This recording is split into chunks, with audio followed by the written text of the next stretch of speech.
Sederet artis papan atas dan pesohor Indonesia berbondong-bondong terjun ke bisnis klub sepak bola. Terkini, ada Gading Marten yang mengakuisisi klub Liga 3 Persikota Tangerang.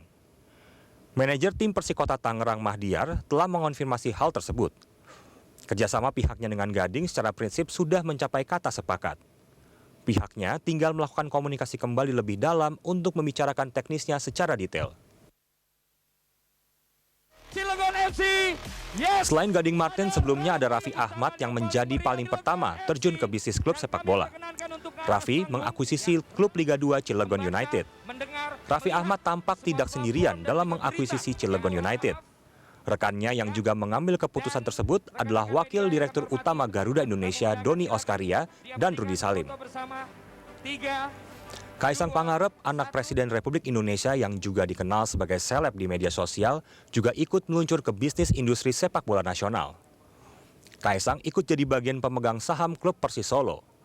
Bahkan, Kaisang juga diumumkan menjadi Direktur Utama klub yang berkancah di kompetisi Liga 2. YouTuber Atta Halilintar beberapa hari lalu memperkenalkan klub sepak bola AHA PS Pati FC.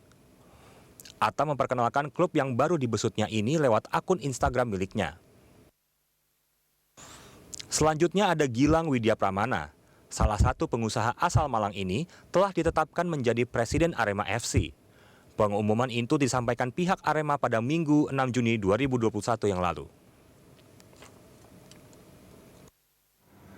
Yang pemirsa, pesohor ramai-ramai bisnis sepak bola. Apakah ini hanya sekedar tren, hobi kah, atau memang bisnis sepak bola yang menjanjikan keuntungan yang lebih banyak?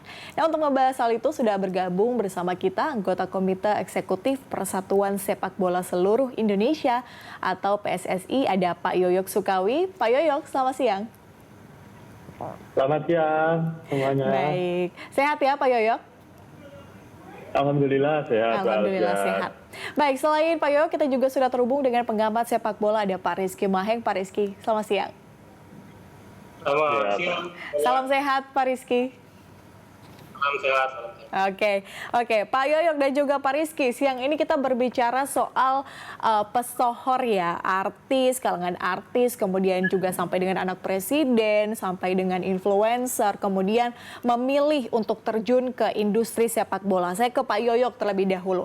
Sebenarnya sekarang situasi atau kondisi persepak bolaan kita seperti apa sih Pak Yoyok sampai kemudian banyak yang memiliki keinginan untuk kemudian langsung terjun ke industri ini?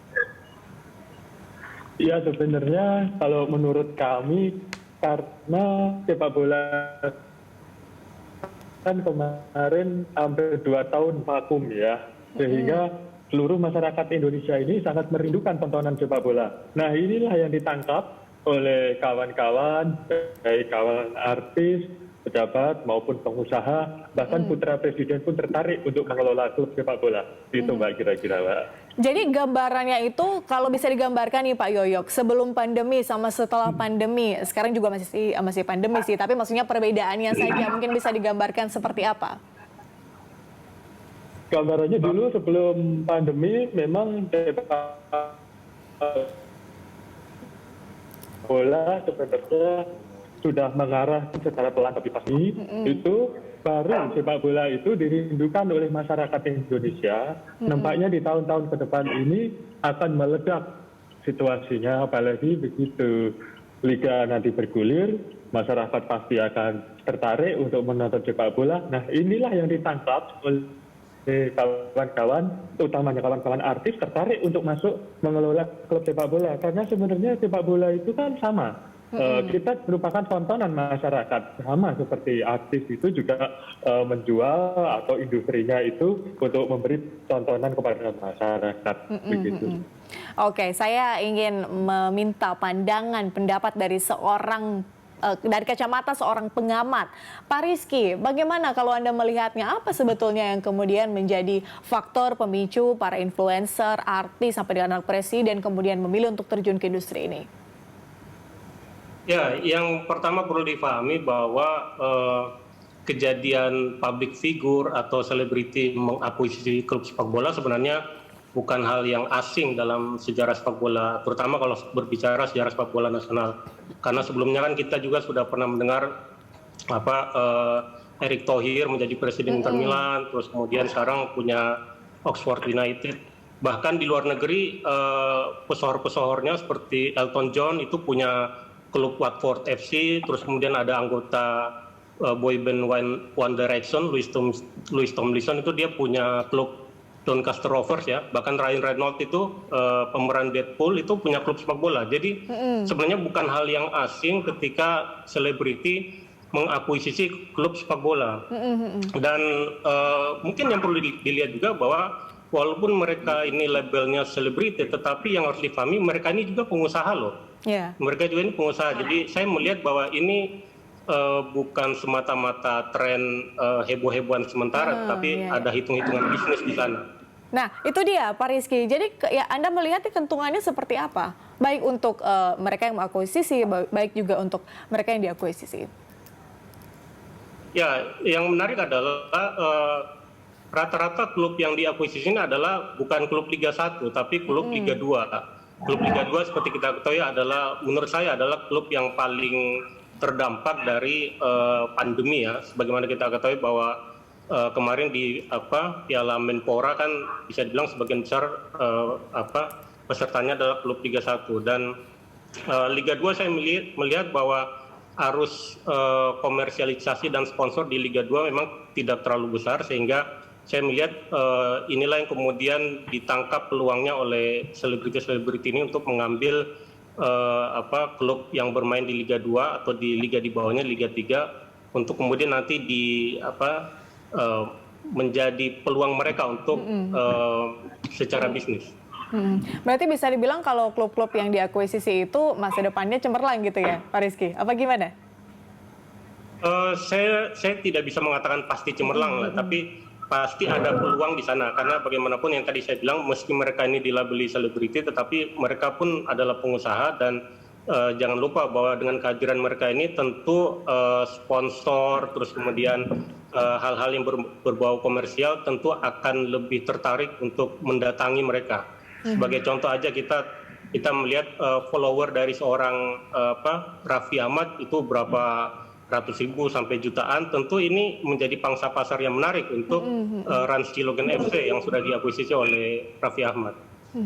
Berarti ada kemungkinan juga bagi mereka mungkin yang tidak suka sepak bola misalnya, tapi kemudian menjadi penggemar salah satu yang mengakuisisi, jadi bisa jadi itu bisa nambah supporternya ya, atau apa namanya? Iya, judulnya kan follower ya. Iya, follower ya. Apa yang dilakukan oleh selebriti yang diikutinya kemungkinan besar pun nanti akan terikut ke sana. Jadi saya melihat ini tidak hanya sebatas tren, heboh-hebohan sementara, tapi ini saya pikir ada hitungan bisnisnya. Oke, Pak Yoyok, menurut Anda apakah hadirnya para selebriti ini kemudian atau pengusaha di bisnis ini bisa dikatakan cukup positif bagi sepak bola nasional atau seperti apa? Bagus banget, Mbak.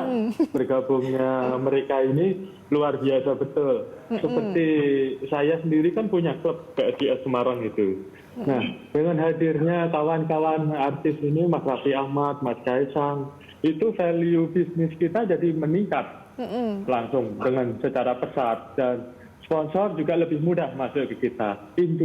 Pada intinya kita jadi lebih mudah menjual sepak bola. Karena sepak bola kalau dulu kan identik dengan saling pukul, saling lempar, gitu ya. Kalau sekarang enggak, sekarang sepak bola itu ternyata di situ banyak juga artis-artis yang terlibat, manajernya ganteng-ganteng, yang punya Raffi Ahmad, ya kan, bahkan putra presiden juga. Terus apalagi banyak juga sekarang itu CEO, penggiat-penggiatnya, manajernya para perempuan-perempuan kuat, begitu kan cukup menarik sekali sepak bola ini. Jadi menurut kami ini merupakan sesuatu yang positif yang harus kita sambut baik untuk sepak bola Indonesia. Berarti bisa dibilang manajemennya lebih baik gitu ya, Pak Yoyok? Betul. Kami sangat bersyukur juga bergabungnya Raffi Ahmad. Kemarin dibuktikan uji coba Arema lawan Rans FC kan itu. Pertama kali uji coba dilakukan melalui online atau streaming. Itu tiket terjual 40.000, itu luar biasa, sangat fenomenal sekali itu di Indonesia. Itu, Mbak. Oke, Pak Yoyok, di tengah pandemi ini kan pasti banyak dong tantangan-tantangan yang kemudian sebelumnya tidak pernah dihadapi tapi kemudian hadapi pada saat pandemi ini. Nah, kalau dari PSSI sendiri selama pandemi ini apa sih yang menjadi tantangan terbesar begitu, dan apakah dari tantangan-tantangan itu kemudian muncul pesohor-pesohor yang kemudian terjun di bisnis ini kemudian bisa dikatakan membantulah dengan adanya tantangan-tantangan itu? Ya, jadi dengan adanya pandemi memang membuat PSSI mempunyai tantangan baru, utamanya adalah bagaimana menyelenggarakan pertandingan di tengah protokol kesehatan yang sangat sulit sekali dilakukan. Protokol kesehatan itu ada hampir ribuan item yang perlu dijalankan, dan itu nggak boleh satupun gagal. Itu harus semuanya dilalui dengan baik. Yang kedua, juga terkait hadirnya teman-teman dari artis, itu bagus banget dengan adanya pandemi ini. Jadi nggak itu ya, jadi tadinya kita kesulitan menggelar pertandingan pun sulit, dengan adanya artis-artis ini kita jadi lebih mudah menjual tentang sepak bola di tengah pandemi. Begitu, Mbak. Oke, baik. Pak Yoyok dan juga Pak Rizky, kita akan lanjutkan di segmen berikutnya. Pemirsa, tetaplah bersama kami. Langsung akan